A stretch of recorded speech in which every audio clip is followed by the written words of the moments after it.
Hi, this is Adam Maskell from Solmax.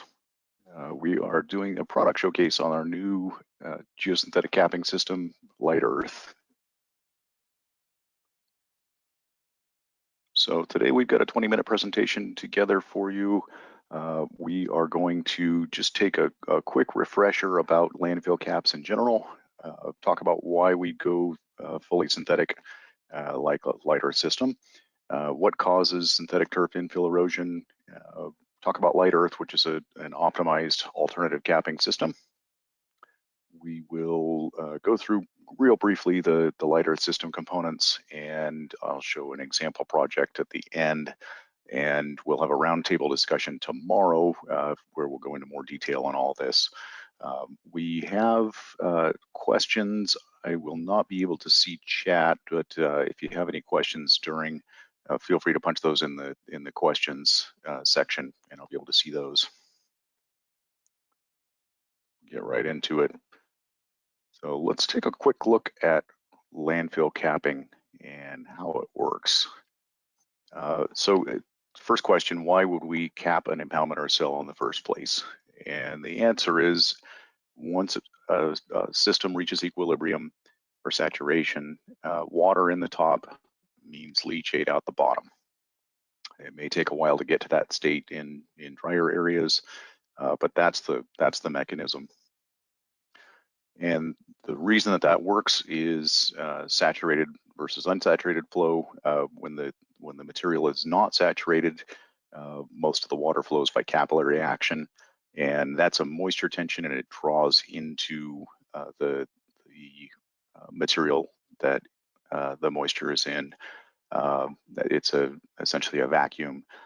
Once we saturate a system, like saturating it with rainwater, gravity forces take over. They pull the water downward through the wet soil, and water drips out the bottom.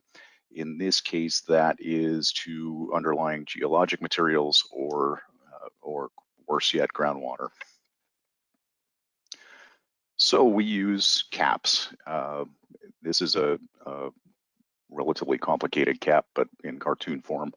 The idea being, if we take rainfall that falls on the site and we divert it at the surface, then there's no moisture to get into the waste mass, and the waste mass will continue to be governed. Hydraulics in the waste mass will be continued to be governed by capillary forces, and you won't get dripping out the bottom. So what does a cap need to do? First off, it needs to prevent infiltration of precipitation. That's the entire point. It also provides rainfall runoff and time of concentration, so the flow rates of rainfall can be managed, and it needs to last for decades. In the U.S., it's a 30-year post-closure care period for the manager of the waste cell itself, and that's just a minimum. Look at what else a cap can do. It can keep rainfall runoff clean. It keeps runoff from contacting the waste, so it's non-contact water. It prevents sediments from being carried off in runoff, which limits NPDES permit complexity. In many cases, that allows an NPDES permit to be sold, which is a value to the property owner. It also needs to allow easy access for inspections and maintenance, and it can eliminate granular materials that can erode. So why go fully synthetic? So a fully synthetic capping system minimize maintenance resources is the main thing. It minimizes the chances of damage during maintenance. It eliminates challenges with establishing vegetative cover in challenging climates and with challenging soil types that are available. It helps us safely cap steep slopes where we normally wouldn't have enough access to get compaction and get materials to stay on in a stable configuration on the slope, and also it can eliminate erosion. The original geosynthetic only cap system was a geomembrane only. We have a green geomembrane material. This one has been in service for nearly 20 years in Florida. It's had a number of hurricanes go over the top of it. And this is a green material, but we've also done black and white as well. So our mission is to create a synthetic turf geomembrane cap system without infill erosion. So in looking at the uplift mechanics and anchoring of a cap, it becomes quite apparent that the uplift pressures can be quite extreme. In this case, instantaneous wind speed uplift pressures at 140 miles an hour in a hurricane. If you have 140 at ground level, you can exceed 50 pounds per square foot of uplift pressure, and that is a lot. The other interesting thing is that in a wind tunnel, if you look at the trailing edge of a landfill's top deck, where it drops off down to the top, at the top of the slope, the aerodynamic flow can be turbulent, and so that means we get this 50 pound per square foot uplift pressure next to areas where there's virtually no uplift pressure, and you get turbulent flow, so that these areas are going to flip back and forth and move all kinds of things around with that turbulent flow. So introducing LiteEarth. LiteEarth is made with an Act Global turf material. It's a really premium sports and airfield synthetic turf. It uses monofilament polyethylene blades, so they're three-dimensional and have some thickness, which gives a lot more mass per amount of surface area and aids in longevity.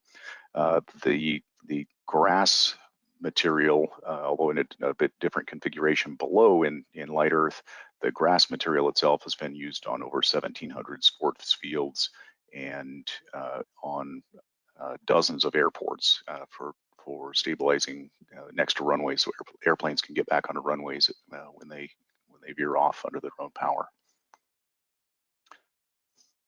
The geomembrane for LiteEarth is it's sort of 40 mil Solmax linear low density polyethylene. It is the stuff that's expected in capping situations where differential settlement is likely. It's been thoroughly studied by Geosynthetic Research Institute at a number of different universities. It's a part of many regulatory agency checklists.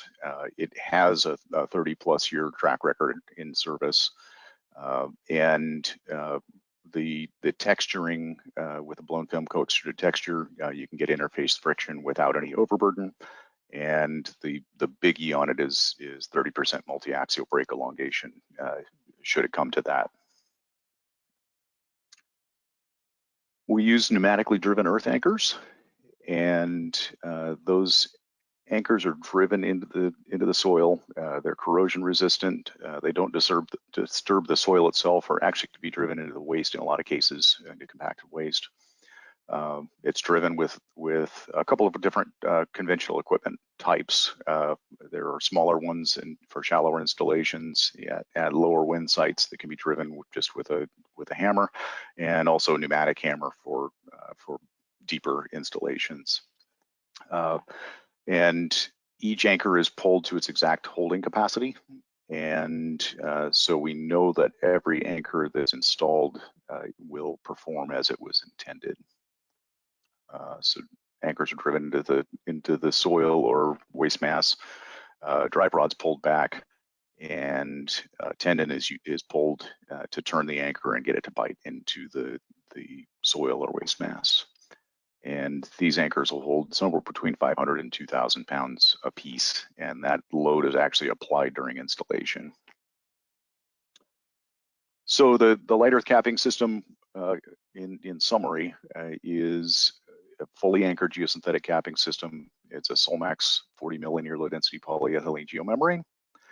It's Act Global synthetic turf that acts as an armoring layer and a cosmetic layer. We have textile, rubber, and chemical company doing the lamination into a single layer composite product, and platypus earth anchors are being used to mechanically anchor the whole system.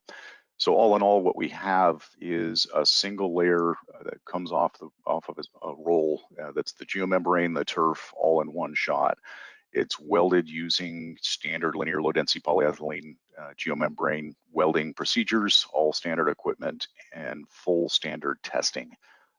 So air channel testing on fusion welds, and vacuum ox testing on fusion welds.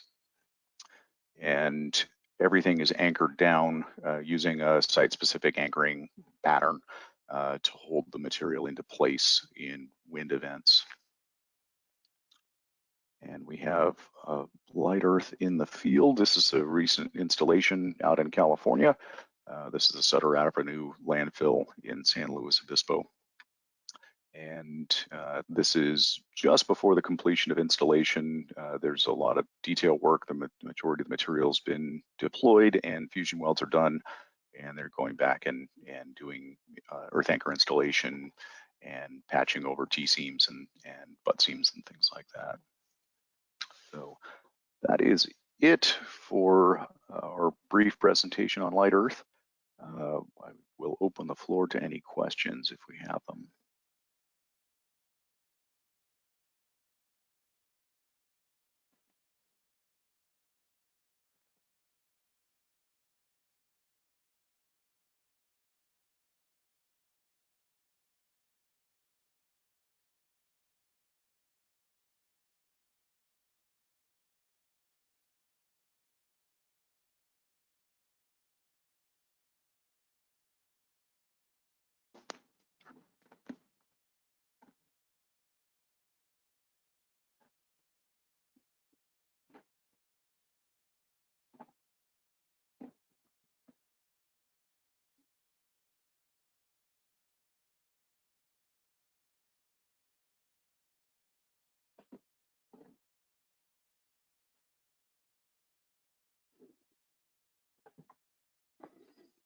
We've got a lot more detail coming in during a roundtable discussion tomorrow. We'll be talking more about the caps in general, more about the technical development, showing some more pictures of the material being installed, how it all goes together, and talking about a couple of recent installations.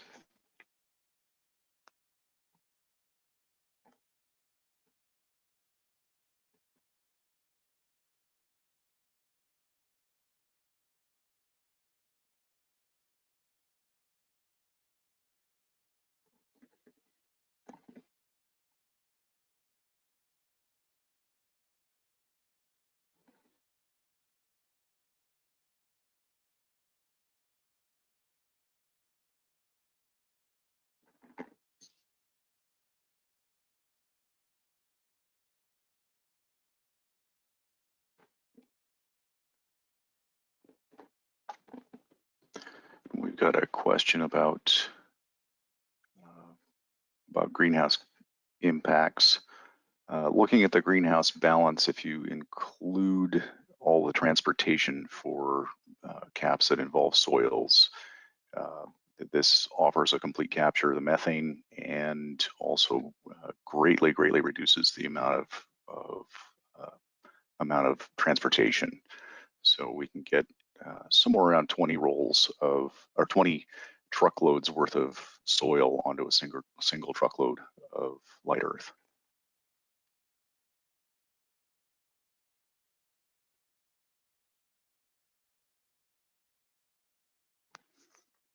And regarding wind speeds, we have our highest wind speed installation so far has been at a site that was in Hurricane Alley, and it had a UBC design base wind speed of 150 miles an hour, if I recall correctly. That's a little bit different than what the cap sees. The UBC uses a wind speed that's referenced is 30 feet or 10 meters up above the ground surface in an unobstructed area. And it's a statistical 3-second wind gust. And it takes longer than 3 seconds to lift a membrane. So there are a few things that that we can take into account that make it a little bit less conservative. But the installations have been through some pretty significant wind events now, and those are staying in place.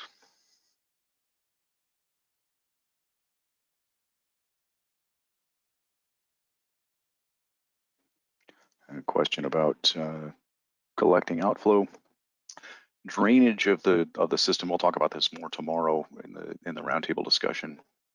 The drainage in the system is much like designing a parking lot instead of designing a landfill cap. So there is some time of concentration with the grass blades, and the grass blades will filter and trap some materials that blow in from offsite. But there's nothing loose to wash away from the system. And that the drainage design is, like I say, similar to a parking lot.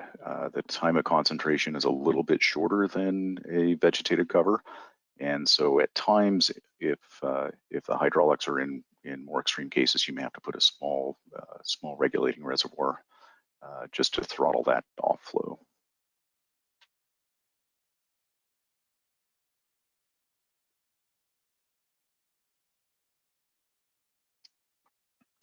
And concerns with runoff, like I mentioned, runoff from the site. Thermally, if we use a regulating reservoir, that has not been an issue.